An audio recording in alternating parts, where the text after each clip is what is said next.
Saudara-saudariku, alhamdulillah kita masih diberikan kesempatan untuk beribadah dan mempelajari sebagian dari tuntunan syariat agama kita di masjid ini. Semoga seluruh niat kita diikhlaskan oleh Allah Subhanahu wa taala, karena seluruh ibadah akan bergantung kepada niatnya.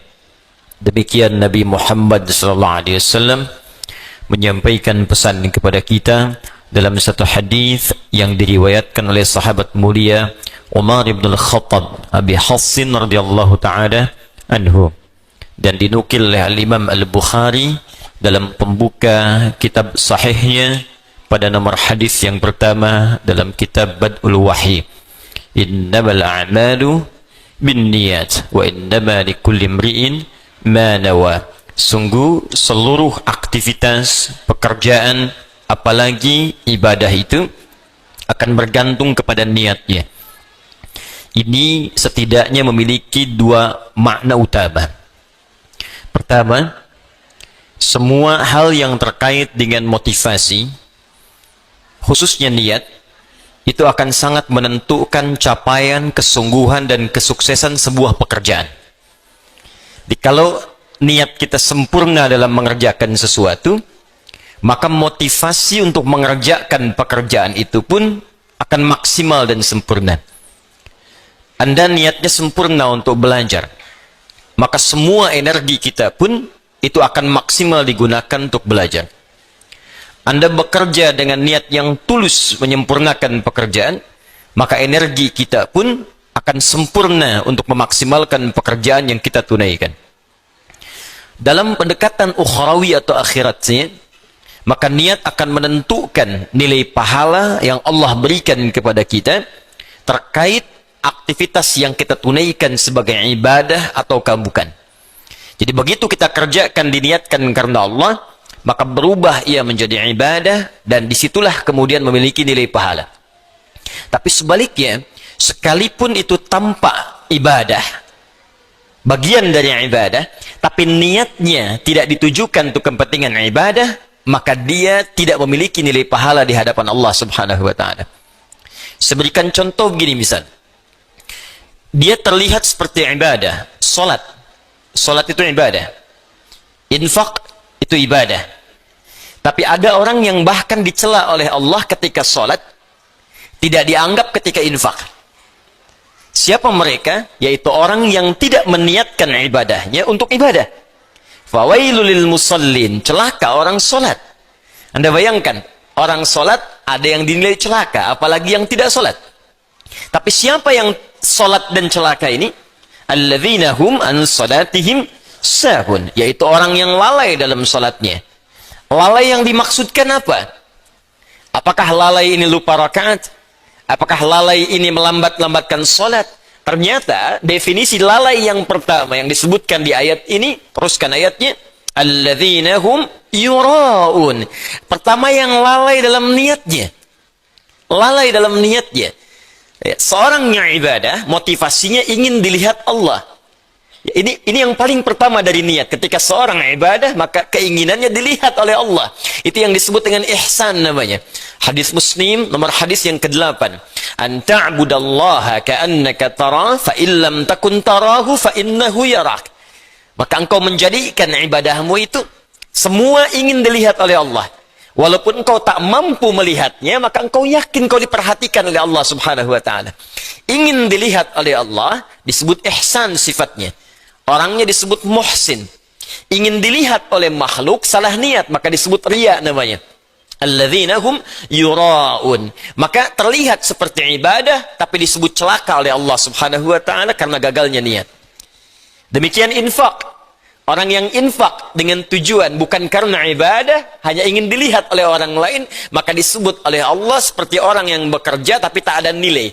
Seperti mengumpulkan pasir-pasir yang lembut lalu dihempas oleh buih-buih air yang kemudian menghabiskannya. Quran surah kedua Al-Baqarah ayat 264. Ya ayyuhalladzina amanu la tubtilu sadaqatikum bil manni wal adza kalladzi yunfiqu malahu ria'an nas. Hei orang-orang yang beriman, jangan engkau gugurkan, batalkan. Jadi ada yang disebut oleh Allah batal amalnya. Salah niat, batal amal. Dikerjakan tapi tak punya nilai. Kayak orang kerja nggak punya gaji. Orang kerja tak dapat upah. Orang ibadah tak dapat pahala. Dan disebut oleh Allah batal amalnya. Seperti orang infak yang mengerjakan infaknya disertai dengan perbuatan yang merusak. Apa diantaranya? Orang infak yang ria ingin dilihat oleh orang lain. Demikian hal pertama yang kita kerjakan dalam setiap aktivitas. Niatkan semua pekerjaan kita karena Allah subhanahu wa ta'ala. Termasuk dalam mengikuti ta'lim yang kita hadirkan pada malam hari ini. Dengan niat yang ikhlas maka sempurna ilmu akan diberikan kepada kita.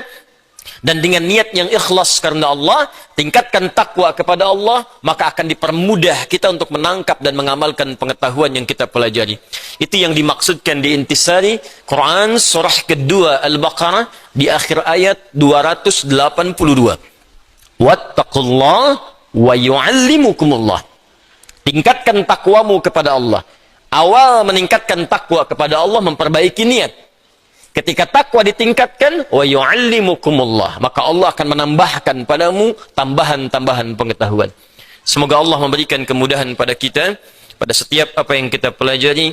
Kita memulai dengan mendoakan saudara-saudari kita, semoga yang sampai malam hari ini belum beriman kepada Allah, dikuatkan jiwanya untuk bersyahadat sebelum ia wafat kembali kepada Allah subhanahu wa ta'ala. Semoga para pelaku maksiat pada malam hari ini disadarkan hatinya dan mau bertobat, dan semoga kita bersama mereka wafat dalam keadaan husnul khatimah insyaallah. Yang pertama, kita mesti sadar bahwa anatomi tubuh manusia itu terdiri dari 3 bagian. Ini yang diinfokan dalam Al-Quran. Ada fisik, jasad, ada akal, ada roh. Ingat betul ini. Mungkin yang dipelajari di biologi, di kedokteran itu hanya fokus kepada fisik saja. Anatomi fisik.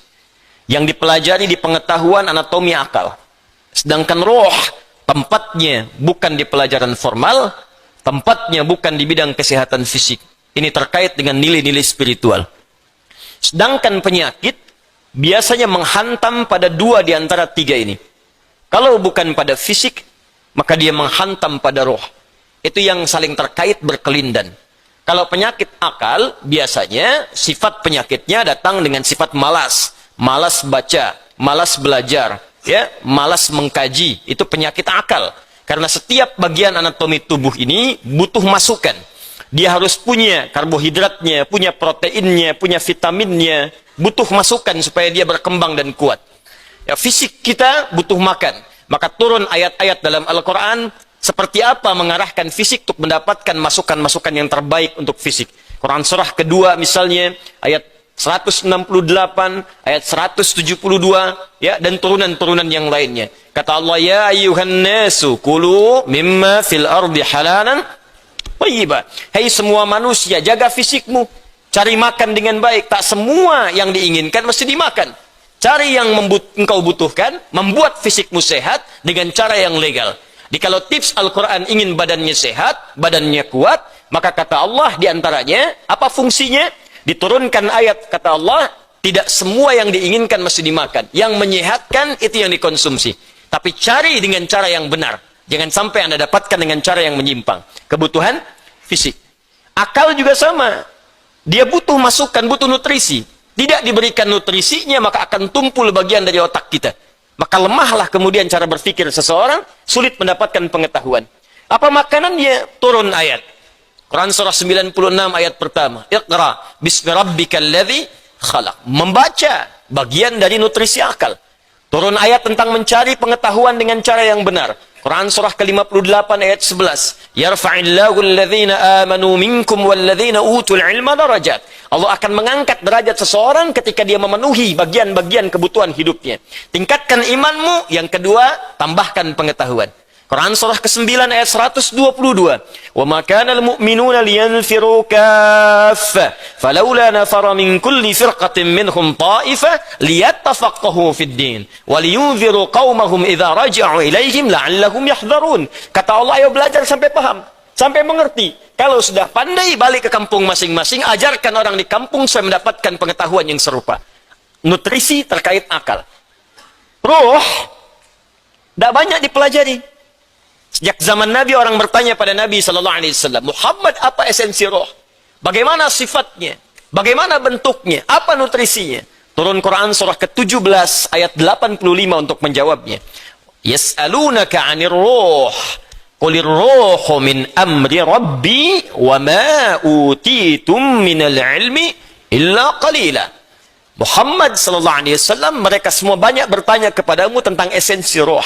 Katakan pada mereka, roh itu urusanku. Semua infonya hanya dimiliki Allah subhanahu wa ta'ala. Dan kalian tidak diberi pengetahuan kecuali sedikit. Sedikit untuk urusan fisik, silahkan. Ya, gali, analisis terkait tentang fisik, bedah. Dapatkan kebutuhannya, teliti bagian-bagiannya, dapat kita infonya. Tentang akal, silahkan temukan, kreasi. Dapatkan ciri-ciri pengetahuan yang baru, bidang-bidangnya, turunan-turunannya. Tapi roh, kata Allah, hanya aku yang tahu nutrisinya. Maka diturunkanlah kemudian nutrisi roh untuk menguatkan nilai spiritual seseorang yang bisa menguatkan fisik dan akalnya. Awas, hati-hati ya. Kalau fisiknya sakit, tapi rohnya sehat, itu boleh jadi daya tahan tubuhnya semakin kuat. Dalam arti, bisa jadi, walaupun fisiknya kurang sehat, tapi rohnya kuat, dia bisa menjalani kehidupan dengan baik. Tapi kalau rohnya sakit, walaupun fisiknya terlihat sehat, sesungguhnya dia dalam keadaan selemah-lemahnya dalam beraktivitas. Nanti kita akan buktikan. Ya. Apa nutrisinya? Ibadah. Karena itu tidak ada nutrisi terbaik bagi roh kecuali ibadah. Untuk itulah kita diperintahkan sholat, diperintahkan mengaji, diperintahkan puasa, diperintahkan baca Al-Quran, diperintahkan tahajud. Apa esensinya? Untuk memberikan masukan kepada roh. Karena sekuat-kuatnya fisik, kalau rohnya lemah, maka akan berpengaruh pada ketahanan fisiknya. Saya beri contoh sederhana begini. Fisiknya kelihatan sehat, tidak ada luka, nggak ada masalah. Cuma rohnya sakit. Iri hati, dengki, perasaan pesimis, perasaan tak enak hati.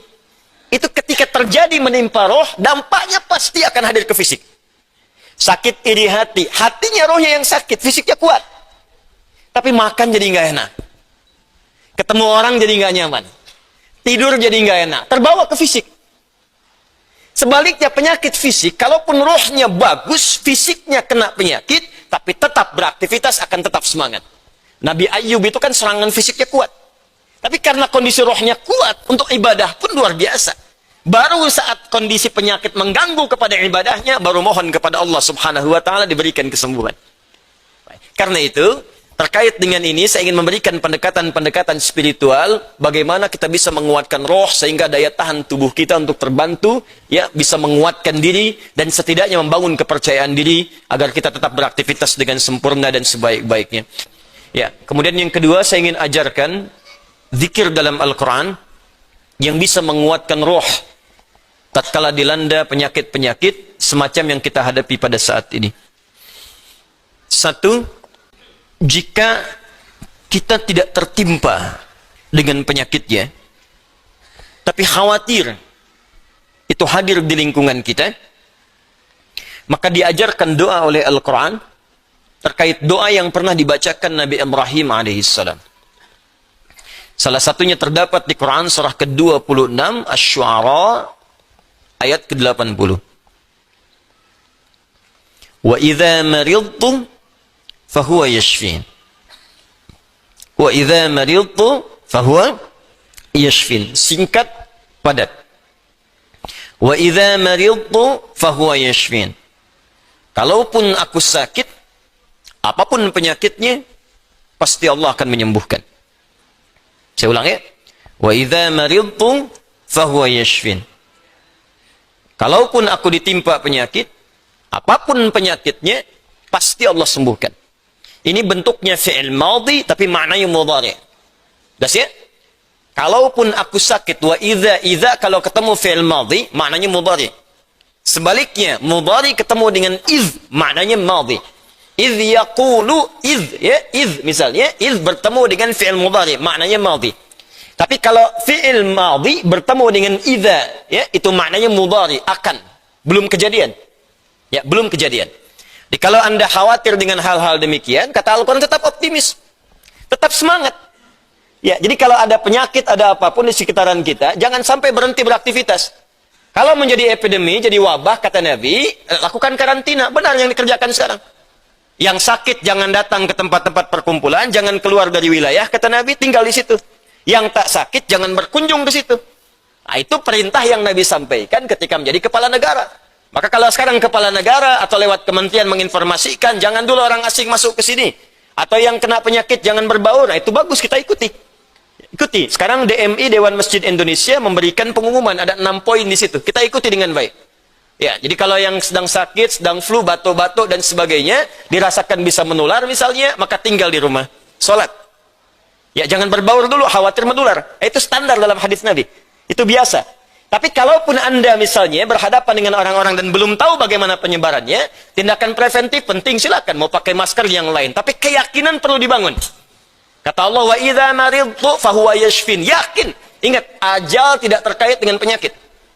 Ajal itu terkait dengan maut. Ingat baik-baik. Ajal terkait dengan maut, bukan dengan penyakit. Ya, belum tentu Anda ditimpa penyakit langsung meninggal, belum tentu. Karena banyak orang sehat pun wafat seketika. Jadi gak ada kaitan penyakit dengan kematian. Ingat ya, kematian terkait dengan ajal. Quran surah ke-7 ayat 34. Walikulli ummatin ajal. Setiap umat ada batas waktu hidupnya. Fa idza jaa ajaluha la yastakhiruna sa'atan wa la yastaqdimun. Kalau sudah tiba ajalnya, maka tak bisa Anda mohon dimajukan, tak bisa pun dimundurkan. Ayat ini ingin mengatakan, sudah kalau mau itu urusan Allah. Mau dengan kematian, mau dengan maaf, mau dengan penyakit, mau dengan yang lainnya. Kalau tiba ajal yang meninggal. Kalau belum tiba, ya nggak akan wafat. Makanya nggak usah terpikir bunuh diri, nggak ada kerjaan. Ya. Minum baygon misalnya 1 kontainer, ya kalau belum tiba ajalnya nggak akan wafat. Ya, jelas ya. Dan kalaupun sedang sakit, jangan dikait-kaitkan dengan kematian. Mungkin yang nengok meninggal duluan. Bisa jadi begitu. Atau dokter yang mengobati, wafat duluan. Mungkin terjadi. Karena itu, kalaupun Anda kemudian, misal ada vonis dari dokter, Anda terkena, Anda suspek, Anda macam-macam. Tidak. Jangan simpulkan dengan hal-hal yang kecil dulu. Ketika Anda simpulkan, dekatkan dengan kematian, justru itu akan menurunkan imun Anda, sehingga kekebalan tubuh itu semakin menurun. Kuatkan. Ya. Wa idza maridtu fahuwa yashfin. Kalaupun saya sakit, Allah pasti akan sembuhkan. Tapi jaga diri baik-baik dengan hal-hal yang tadi diisyaratkan. Yang kedua, kalau Anda terkena penyakitnya dan divonis menjadi bagian dari ahli penyakit itu, misal yang sekarang terkena misalnya kena corona atau kena yang lain, kena cancer, kena macam-macam, maka Allah ajarkan zikir yang selanjutnya yang bisa Anda bacakan, tapi tolong dibacakan dengan penuh keikhlasan dan permohonan kuat kepada Allah Subhanahu wa taala. Saya akan gabungkan 3 surah sekaligus. Insya Allah kalau Anda bacakan dengan benar, di situ ada janji dari Allah, seperti Allah janjikan kepada Nabi Ayub, penyakit apapun selain kematian, Allah akan berkenan menyembuhkannya. Pertama, saya urutkan dulu dari urutan ayatnya. Quran surah ke-17, ayat 82. Sudah? Ayat 82. Disambungkan ke Quran surah ke-21. Al-Anbiya ayat 83 sampai 84. Nanti saya bacakan ayatnya. Terakhir ditutup dengan Quran surah pertama Al-Fatihah ayat 1 sampai 7. Quran surah ke-17 Al-Isra ayat 82. Quran surah ke-21 Al-Anbiya ayat 83 sampai 84. Dan ditutup dengan Quran surah Al-Fatihah ayat 1 sampai ayat 7. Sekarang perhatikan baik-baik. Awas, ini bukan ilmu takatik ya. Ini syarat Al-Quran. Wa nunazzilu minal Qur'ani ma huwa shifaa'un. Ini poinnya. Wa rahmatul lil mu'minin wa la yazidu zalimina illa khasara. Wa nunazzilu minal Qur'an. Dan kami turunkan dari ayat-ayat Al-Quran itu ma huwa shifa'un, ada yang bisa menjadi syifa. Apa itu syifa? Obat. Apa itu obat? Syifa. Ibu syifa, ibu obat. Baik. Obat penawar itu ada 2 nama. Seperti penyakit pun ada dua nama. Satu, obat bagi penyakit fisik yang standar. Disebut dawa namanya. Dawaun. Penyakitnya daun, obatnya dawaun. Ya, ada riwayat mengatakan likulli da'in dawaun. Setiap penyakit pasti ada obatnya. Kecuali kematian. Ya, kecuali kematian. Selain kematian, kata Nabi ada obatnya. Ya, kalau kita mau kreatif, kita dapatkan analisis, dapatkan hadis. Ya, likulli da'in dawaun. Da itu penyakit fisik. Ya, pusing, sakit perut, sakit gigi, macam-macam. Kata Nabi, Anda kreatif, dapat obatnya. Obat untuk fisik ini disebut dawa namanya. Ada yang kedua, disebut dengan maradun. Maradun. Marad itu lebih kepada penyakit hati. Penyakit jiwa, roh. Quran surah kedua Al-Baqarah ayat 10. Fi qulubihim marad, fazadahumullahu marada. Ada orang-orang munafik yang kena penyakit. Fisiknya sehat, kuat, ke masjid nomor 1, saf pertama dia. Cuma di hatinya ada penyakit. Ya, masuk masjid nyanjung Nabi, keluar masjid mencela Nabi. Nah, itu penyakit, hati-hati. Masuk masjid, nyanjung-nyanjung, keluar mencela-cela. Di depan berkata baik, di belakang menjelek-jelekan. Ah, itu sakit. Nah, itu sakit tuh. Ya. Apa penyakitnya? Marad. Obat penyakit hati, maka namanya bukan dawa, tapi disebut dengan syifa. Jikalau ada orang iri hati, orang dengki, mohon maaf, orang terkena penyakit hati yang lainnya, maka obatnya tidak akan pernah ditemukan di apotek atau di rumah sakit tertentu. Silahkan Anda datang ke Kimia Farma, datang ke apotek-apotek yang Anda dapatkan di sekitaran, Century dan sebagainya. Tanyakan, ada nggak obat penyakit hati? Ada nggak obat iri hati? Ada nggak obat dengki? Nggak akan ditemukan. Kenapa? Karena mereka khusus menangani penyakit-penyakit fisikal, disebut dengan daun. Tapi kalau syifa, maka ini erat kaitannya dengan penyakit yang pertama ini, penyakit hati. Di mana ditemukannya? Kata Allah, wa nunazzilu minal Qur'an. Solusinya ada dalam Al-Quran. Maka nanti Allah turunkan beberapa amalan-amalan yang saat dikerjakan amalan itu bisa menghikis, menyembuhkan, bahkan menghilangkan penyakit-penyakit hati. Cari ayatnya. Maka Anda akan temukan kalimat-kalimat dalam Al-Quran, ayat-ayat bimbingan. Ini obat untuk menghilangkan malas. Ini obat untuk menghilangkan iri hati. Bahkan ini mencegah penyakit dengki. Kalau ada orang sekitaran dengki dengan kita, bacakan ayat ini. Turun surah Al-Falaq. Kalau ada orang munafik, bacakan surat yang ini. Kalau ada orang ini, bacakan surat yang ini. Nah, pencegahan-pencegahannya, obatnya ditemukan bagiannya di Al-Quran. Tapi syifa juga memiliki makna yang kedua. Dia adalah obat bagi penyakit fisik yang sudah sulit ditemukan obat dan penawarnya. Kalau dokter sudah mengatakan, sudah ini nggak ada obatnya. Ini belum ditemukan penawarnya. Maka Allah turunkan kemudian beberapa ayat dalam Al-Quran berupa zikir-zikir tertentu yang kalau dilakukan dengan benar, maka melahirkan penawar yang tidak ditemukan secara fisikal. Apa diantaranya? Yuk kita bacakan Quran surah ke-21 Al-Anbiya ayat ke-83 sampai 84. Kenal Nabi Ayub? Bagus. Ada yang kenal di sini. Baik. Bukankah ujian Nabi Ayub salah satunya kena penyakit fisik? Bukankah ujian Nabi Ayub alaihissalam salah satunya kena penyakit fisik? Ya. Pertama ujian harta, habis semua asetnya. Yang kedua ujian keluarga, wafat semua anaknya.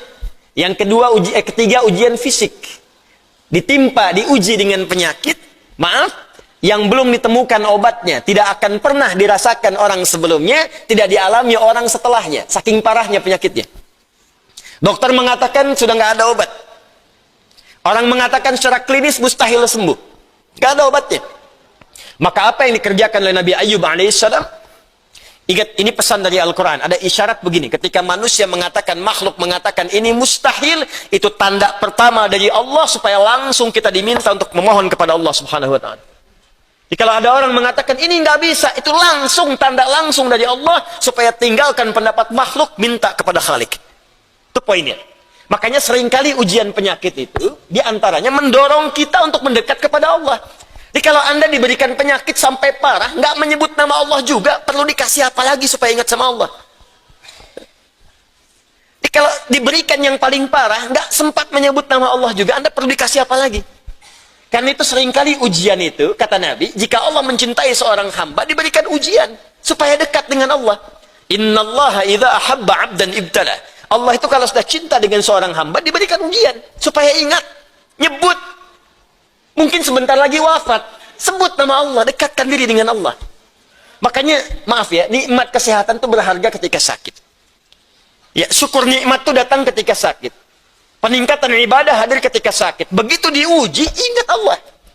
Nah, ini yang dikerjakan Nabi Ayyub alaihissalam. Begitu penyakitnya sudah mulai mengganggu beliau ibadah, maka perhatikan zikirnya. Amalkan ini, bacakan dengan penuh ketulusan.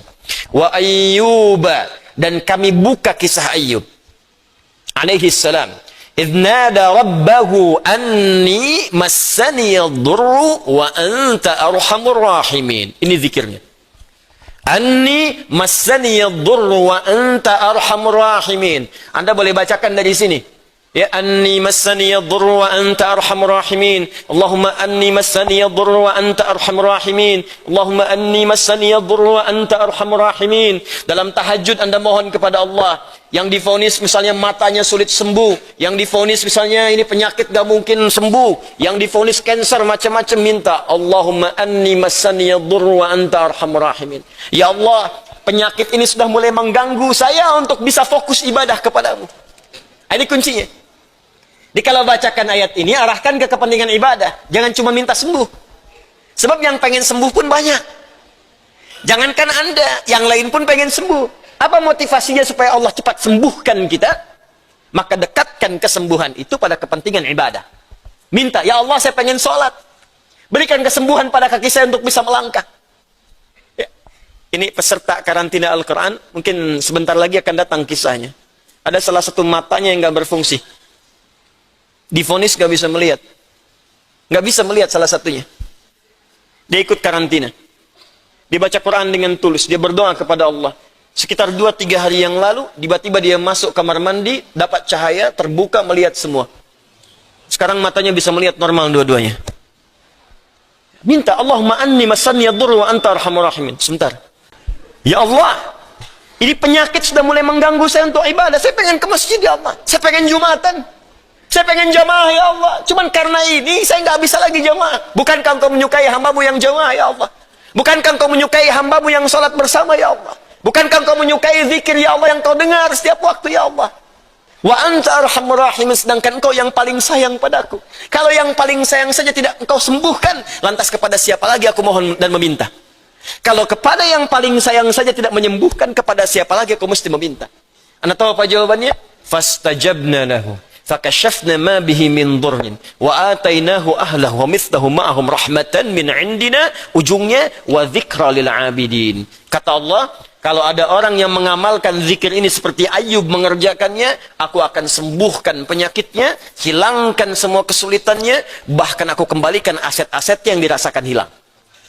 Anda biaya keluar sekian juta, puluhan juta, miliaran dibalikin oleh Allah, seperti Allah mengembalikan Ayyub dan anak-anaknya plus aset-asetnya. Anaknya meninggal 12, sembuh kembali, istrinya hamil lagi. Setiap hamil, lahiran kembar, lahiran kembar. Lahiran sampai 12 kali, anak 24. Aset balik semuanya. Terakhir, bacakan surah Al-Fatihah dengan benar, karena Al-Fatihah disebut langsung juga oleh Nabi sallallahu alaihi wasallam sebagai syifa, sebagai syifa. Seperti pernah kepala suku saya kisahkan di pertemuan awal, tersengat kalajengking dan medis mengatakan tidak mungkin sembuh, diruqyah kemudian dibacakan itu dan Allah berikan kesembuhan. Wallahu a'lam bissawab. Ini bagian dari ikhtiar roh, bukan bagian dari pendekatan-pendekatan obat fisik. Dan semoga dengan itu Allah memberikan ketenangan, kemudahan, dan menghilangkan segala kesulitan di sekitaran kita, insya Allah. Bersyukur kepada Allah Subhanahu wa taala yang telah memilih kita untuk berada di tempat ini guna mempelajari sebagian dari tuntunan agama kita. Semoga keberadaan kita yang terpilih oleh Allah berada di sini di tengah kesibukan beraktivitas memberikan keberkahan lebih kepada kita semua dan mengantarkan kita pada kebahagiaan yang menyukseskan. Itulah kuncinya kenapa di setiap pembuka itu seringkali ada keluar kata Alhamdulillah. Jadi secara psikologi ketika diteliti, syukur itu lebih sering menghadirkan kebahagiaan. Nah sekarang yang kurang dalam kehidupan itu seringkali adalah kebahagiaan. Dan kebahagiaan itu diingatkan oleh Allah itu 5 kali dalam sehari. Karena seringkali capaian-capaian, target-target kehidupan kita yang kita kejar itu mungkin bisa didapati, tapi boleh jadi dari setiap hal yang didapatkan belum tentu itu bisa melahirkan kebahagiaan untuk kita. Nah, kesuksesan yang melahirkan kebahagiaan itu disebut dengan falah namanya. Falah. Jadi ada falah, ada fauz, ada fariha, farah. Oke. Ini fauz nih turunannya ada faiz, fauzan, faizin. Itu artinya sukses. Ya. Bekerja sukses misalnya, ya. Belajar sukses, berkarir sukses. Itu disebut dengan faz. Orangnya faiz. Fauzan, faizin. Pemiliknya. Jadi kalau ada yang namanya fauzan, faizin, faiz, faizah. Itu artinya orang yang diharapkan sukses dalam aktivitasnya. Tapi kesuksesan itu belum tentu melahirkan ketenangan. Kebahagiaan.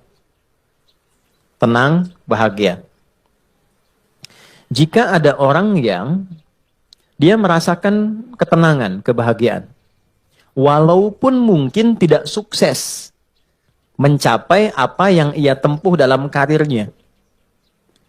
Dia punya bisnis, dia nggak sukses. Tapi perasaan bahagia aja, tenang aja gitu.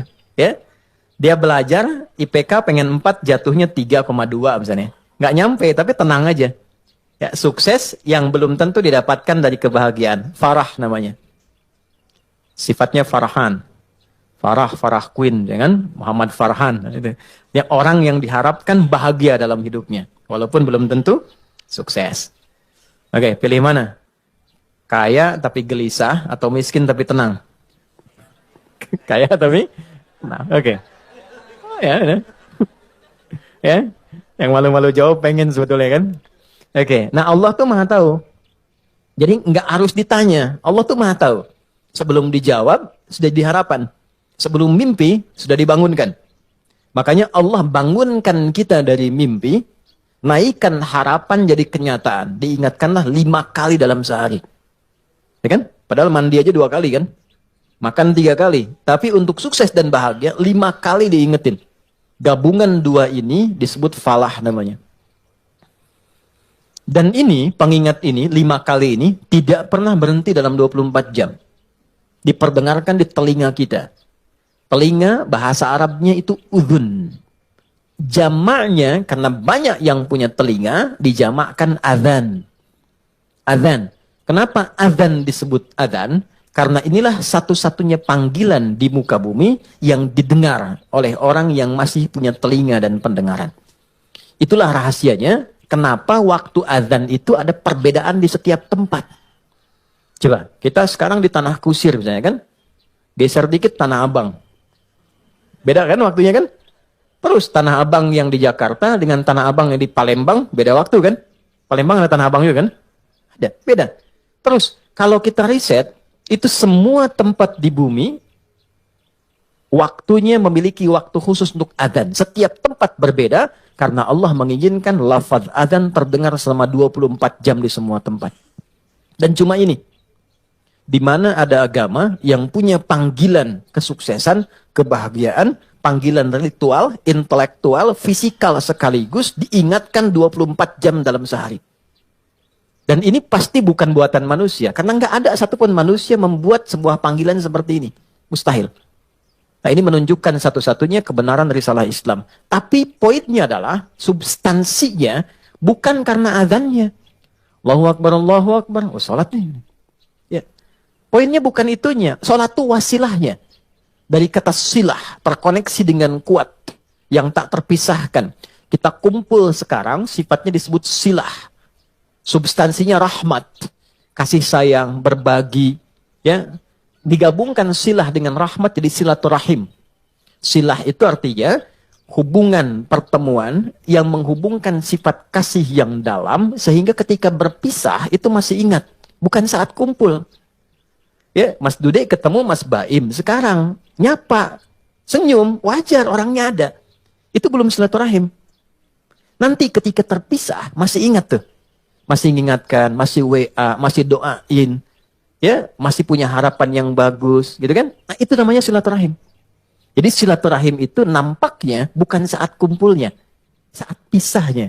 Nah, pertemuan ini melatih kita mengeluarkan aura-aura kebaikan yang terbawa saat kita berpisah.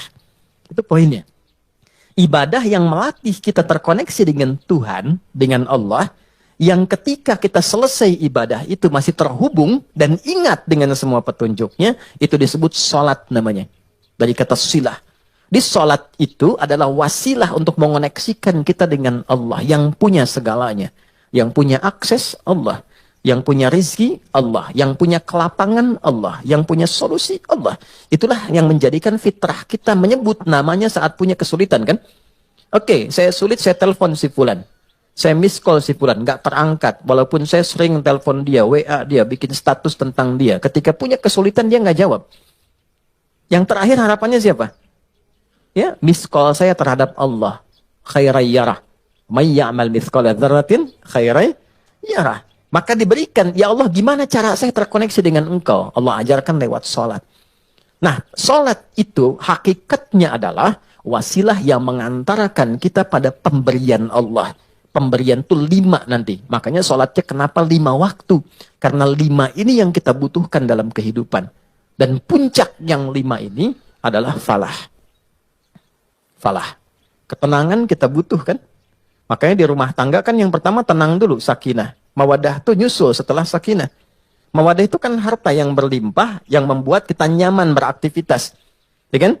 Mau jalan, ada kendaraan. Di rumah mau ke toilet, nyaman. Mau sholat, enak. Mau tidur, enak. Itu mawaddah namanya. Tapi mawaddah tanpa sakinah, hampa. Dan sholat, faidah pertamanya adalah melahirkan ketenangan. Makanya orang itu kalau sholat, yang didapatkan pertama itu bukan jawaban doa. Tapi tenang. Saya ulang ya. Orang kalau sholat, kan doa kan? Dalam ruku doa, dalam sujud doa, berdiri dia berdoa. Tapi yang Allah berikan pertama kali bukan jawaban doanya. Yang Allah berikan pertama kali adalah ketenangan yang dihunjamkan pada jiwanya. Makanya baru wudhu aja, aura kita sudah berbeda.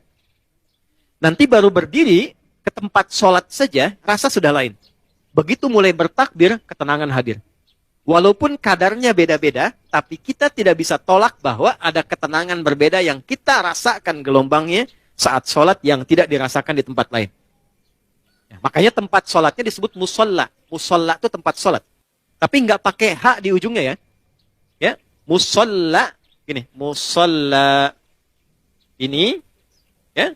Atau tulisnya musolla. Gini. Ya, kalau pakai hak, musolla begini, tempat orang disolatkan. Oh, oke. Anda bikin di sini musolla, tempat disolatkan tuh. Ya. Oke?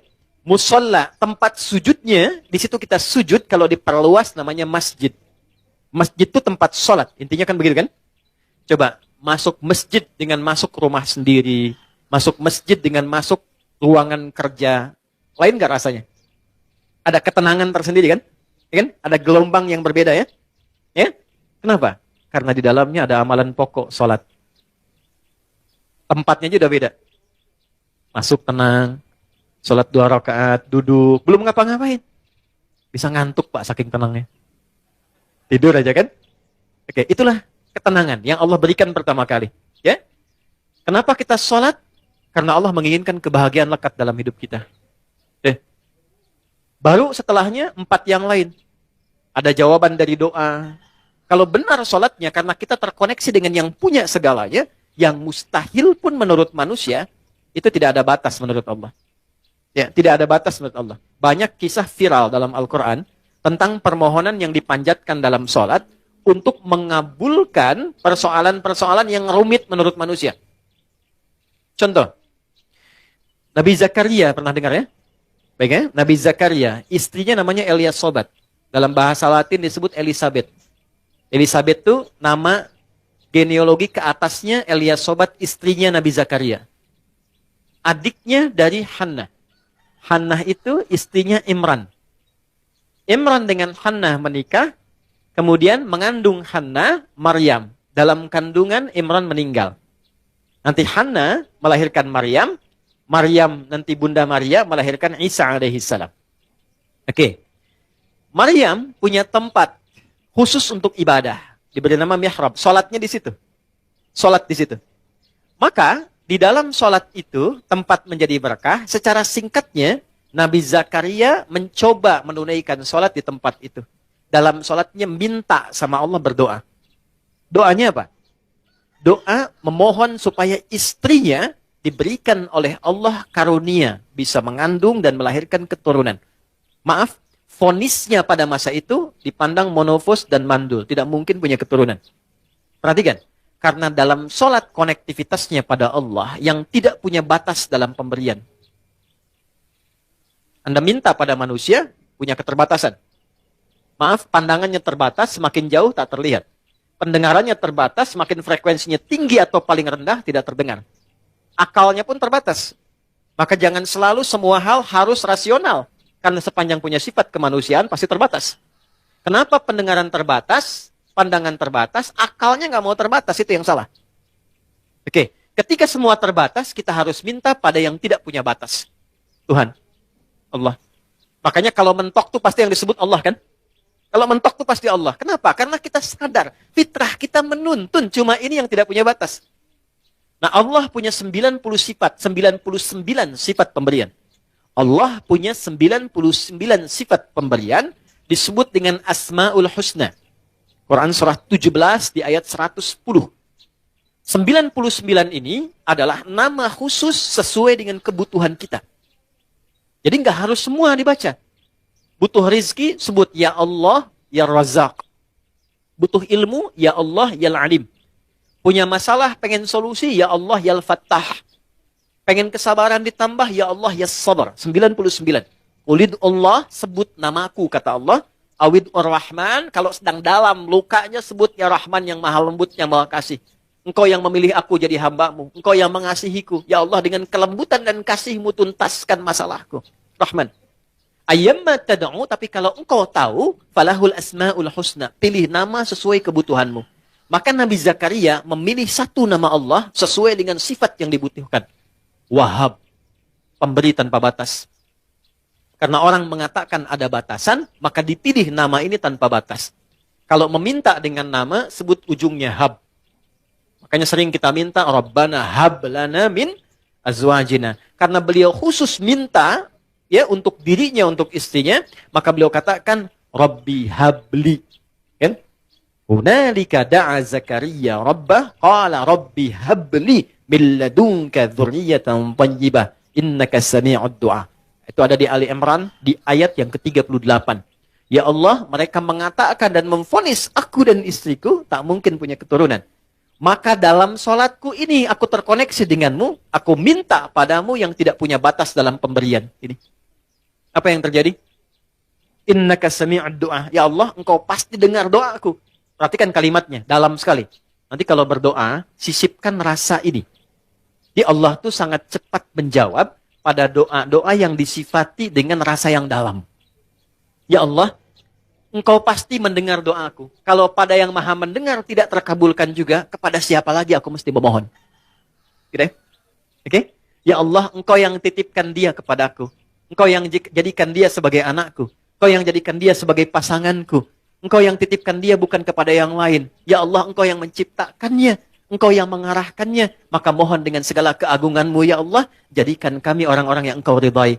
Rubah kami menjadi lebih baik. lebih lembut, lebih damai, lebih tenang. Kalau dengan permohonan dan air mata aku tumpahkan belum juga terkabul, maka tunjukkan kepadaku saat ini dengan cara apa lagi bisa aku memohon padamu. Itu. Saya sering mengambil rasa itu dalam diri itu. Dan itu cepat, kadang-kadang belum minta sudah diberikan. Ya. Dan di Quran banyak, apa yang terjadi? Fanadatsul malaikah. Kalau doanya benar, turun malaikat langsung menyampaikan. Wa huwa qa'imu yusalli fil mihrab. Sedangkan beliau masih terkoneksi dalam sholatnya. Jadi sholat, selain memberikan ketenangan, itu juga mempercepat terkabulnya doa. Doa yang bagaimana yang cepat dikabulkan? Yang didahului dengan ketenangan. Tenang dalam sholat disebut tumakninah. Makanya sholatnya jangan seperti dikejar proyek. Karena proyek sholat itu proyek akhirat, bukan dunia. Ketika teman-teman membawa sifat akhirat ke dunia, maka merendahkan akhirat dengan dunia. Itu poinnya, itu yang menjadikan doa sulit dijawab. Bawa ke urusan akhirat, tepikan dunia. Itulah di awal jumpa kita katakan kenapa tangannya diangkat ke belakang begini, buang urusan dunia ke belakang. Karena yang kita kerjakan sekarang urusan akhirat. Itu hikmahnya, buang urusan dunia ke belakang. Problemnya ketika takbir dunia masih di bawah. Allahu Akbar. Aduh, konten belum jadi nih. Sepatu ketinggalan nih, gitu kan? Ada di mana tadi nyimpen kendaraan, kan? Masuk. Padahal kata Nabi sederhana, buang urusan dunia ke belakang. Ya, angkat tangannya, buang urusan dunia ke belakang, pasrahkan kepada Allah. Lipat tangan begini, ya kan? Kan sudah kita belajar ini ya. Yang baru bergabung, teman-teman izin tidak bermaksud untuk mengajari, mengingatkan lihat tayangan sebelumnya. Kenapa kiri didahulukan daripada kanan? Sudah kita bahas. Kiri gambaran hal yang kadang-kadang divisualisasikan atau digambarkan hal yang kurang baik.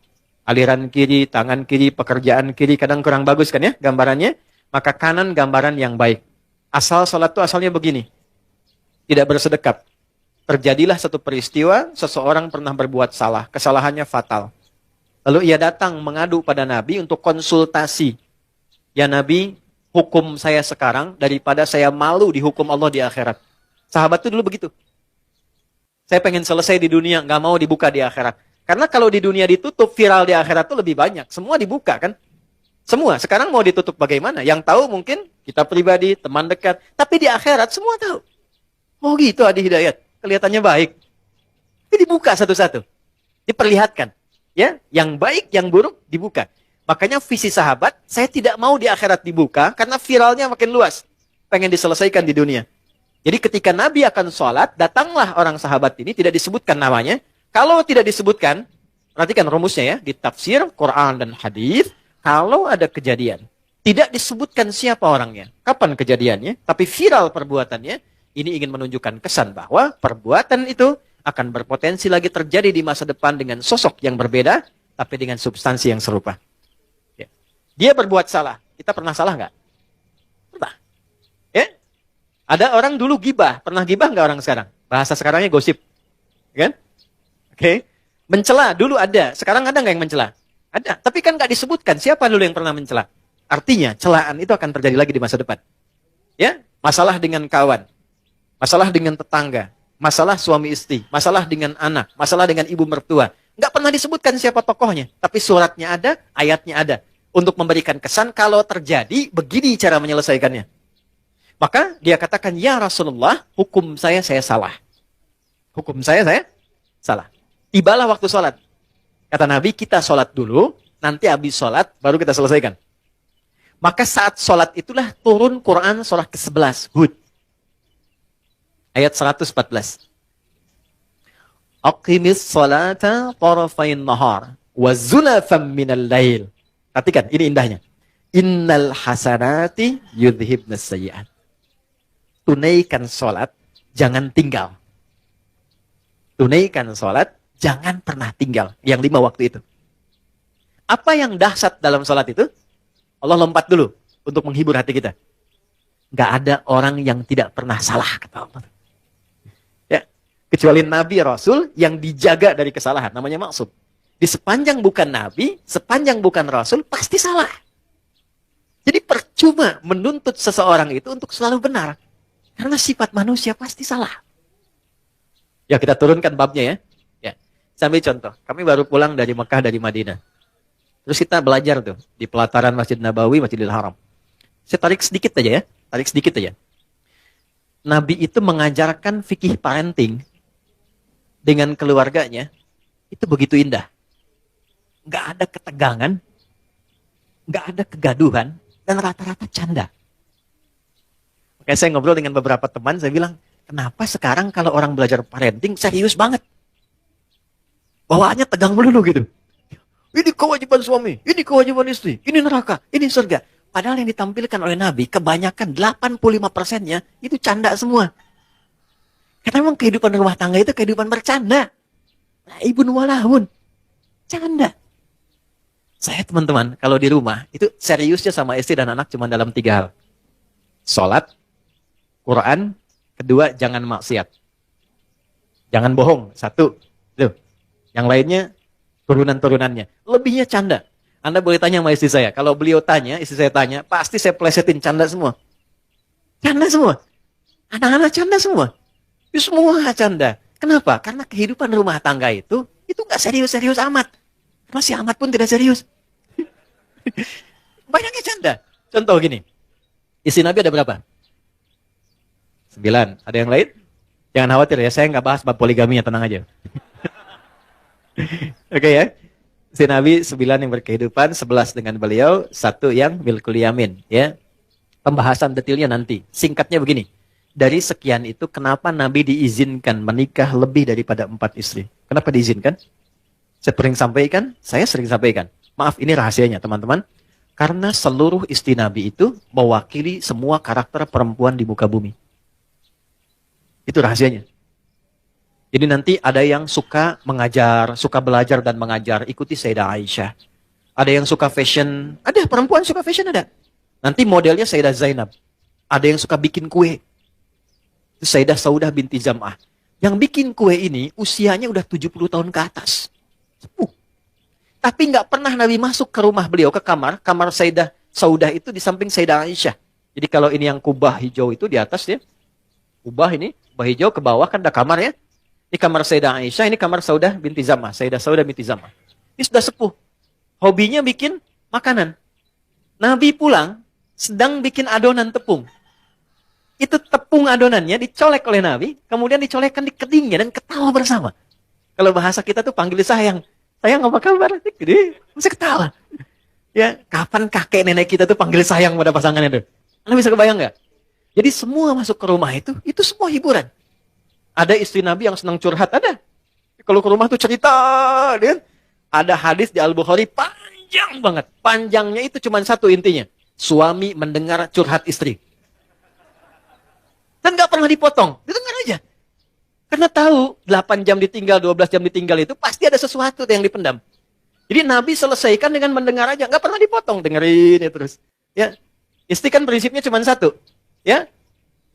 Gak pernah menginginkan suami merasa benar. Gak pernah berharap begitu. Cuman tolong pahami, merasa bersalahlah sekali gitu ya. Gitu ya. Gak apa-apa, dengerin. Itu ada hadis di Al-Bukhari panjang, dengarkan. Jadi ternyata begitu keluar cerita itu, itulah sakinah. Tenang gitu. Nah, itu fikih sederhana dan dalam dengar itu canda. Kadang dialog, kadang canda. Makanya kehidupannya itu yang harmoni yang kita dapatkan. Gak terlalu serius. Nah, itu yang saya maksudkan, hal-hal yang kita bisa tampilkan dalam Al-Quran, dan kuncinya di mana? Salat.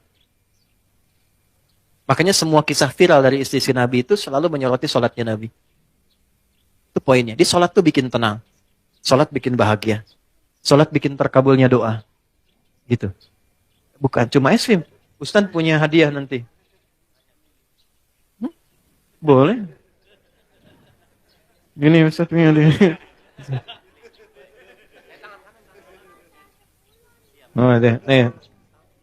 Bulan nanti sama matahari sekalian. Ya. Ganti ya. Iya. Nanti sama Tante Bulan bilang sama Om Matahari sekalian. Gimana? Alhamdulillah. Alhamdulillah. Anak gak jauh dari bapak ya.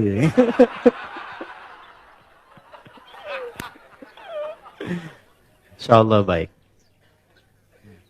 Saya senang anak-anak. Sangat-sangat senang. Jadi saya tuh nggak pernah komplain tentang anak-anak. Apa aja. Kalau di kajian ada ini, nggak marah saya. Apa? Karena mereka belajarnya di situ. Itu poinnya. Tolong jangan marah sama anak. Pesan saya, jangan marah sama anak. Sederhana, karena mereka belum dihisab. Anda dihisab. Kan tidak lucu yang dihisab marah pada yang belum dihisab. Kan? Anak tuh kalau salah, Allah nggak marah karena dia sedang belajar. Plus, masa Allah yang Tuhan tidak marah pada yang tidak dihisab? Kita yang bukan Tuhan marah pada yang tidak dihisab dan kita dihisab. Gitu. Jadi kalau anak itu ada sesuatu yang berbeda, yang pertama dilakukan istighfar dulu. Karena anak hanya mendengar dan melihat apa yang dia lihat dan dia dengar. Lalu setelah itu mohonkan kepada Allah kebaikan. Biasanya kalau orang tua itu sudah memulai dengan kebaikan, itu langsung anak tanpa diminta jadi baik. Itu rumus. Jadi kalau pengen anak itu soleh, kuncinya satu. Orang tuanya memperbaiki diri menjadi baik. Itu langsung gak diminta jadi baik. Itu udah pasti. Rumusnya udah begitu. Ayatnya banyak di Quran. Ya. Naik sini lagi. Nah ini sholat. Jadi sholat yang baik membuat kita lebih tenang. Sholat yang baik membuat kita lebih enak berdoa. Sholat yang baik membuat kita, nah ini yang terakhir, lebih dekat pada kesuksesan dan kebahagiaan. Nanti dua lagi kita simpan jauh-jauh. Karena topik kita bukan di situ saat ini. Kumpulan dari semua itu akumulasinya disebut dengan falah. Ini yang diperdengarkan 5 kali dalam sehari. Jadi ketika muadzin memperdengarkan hayya 'alas shalah, hayya 'alas shalah, Anda tanya kenapa sih mesti salat? Itu sebelum bertanya, Allah langsung jawab lewat suara muadzin itu. Hayya 'alal falah. Supaya engkau bahagia. Supaya engkau sukses. Supaya engkau tenang hidupnya. Di kehidupan pribadimu, rumah tanggamu, di kehidupan sosialmu, pekerjaanmu. Teman-teman kalau mau cek, keluarkan semua ayat Quran tentang sholat, semua problemnya tuntas di atas hamparan sajadah. Ya, teman-teman yang perempuan pernah dengar Nabi Yakub nggak? Masalahnya dengan anak kan? 12 anak, kasus Yusuf kan? Itu ditumpahkannya di mana? Lihat Quran surah 12 ayat 86 itu. Di atas sajadah. Innama ashku bathi wa huzni ilallah. Aku tuh kalau punya masalah sedikit pun, yang aku tumpahkan, curhatnya, share-nya, tumpahkan di atas sajadahku, kata Nabi Yakub alaihissalam. Jadi begitu ditumpahkan, minimal ketenangan ada, walaupun solusi belum datang. Gak percaya silakan ya, punya proyek misalnya kan, belum jadi nih, ada tantangan, ada problem, bawa lewat sholat, tumpahkan di atas sajadah. Begitu keluar air mata, ketenangan tiba. Jadi tenang itu mahal. Walaupun proyeknya belum tuntas, tapi ketenangan ada. Nah, dengan tenang itu ada kejernihan berpikir. Kadang-kadang muncul ide baru dengan proyek yang baru yang menutup apa yang telah kita resapi sebelumnya. Ya. Di rumah tangga juga begitu. Kalau ada masalah, curhatnya Allah sudah bentangkan di Quran. Curhatkan kepadaku. Itu bahasa Quran. Karena yang paling aman itu yang ini. Yang menguasai kita. Tumpahkan ke sini. Minimal kalau belum datang solusi, ada ketenangan. Jadi lebih damai. Nanti kalau sudah damai, ditutup masalahnya dengan kita, walaupun belum selesai dengan orang lain. Tapi kita sudah tenang. Jadi kalau muncul masalah baru, sudah ada perisainya. Sudah tenang, sudah enak, sudah damai. Nanti solusi pelan-pelan akan dituntun. Jelas? Halo, kenapa sedih begini? Naik ya? Nah, ini poinnya. Nah, pertanyaannya adalah, apakah semua orang yang sholat sudah mendapatkan poin ini? Dulu orang sholat dengan gerakan yang sama, bacaan yang sama, nabi yang sama, bacaan-bacaan ayat dan surat yang sama, mereka meraih apa yang dijanjikan oleh Allah dari semua manfaat sholat. Kita punya gerakan yang serupa, bacaan yang sama, Qur'annya sama, nabinya sama, hadisnya sama. Kenapa? Standar yang telah Allah tetapkan dalam Quran belum maksimal kita raih. Cuma dua jawabannya seperti yang pernah kita ulas. Satu, ini bahasa Quran. Kebanyakan orang yang sholat, satu, ini bahasa Quran, boleh jadi belum khusyuk dalam sholatnya. Kedua, boleh jadi sebagian dari orang yang sholat itu, ini poinnya, tidak paham, tidak mengerti apa yang dibaca dan dilakukan dalam sholatnya.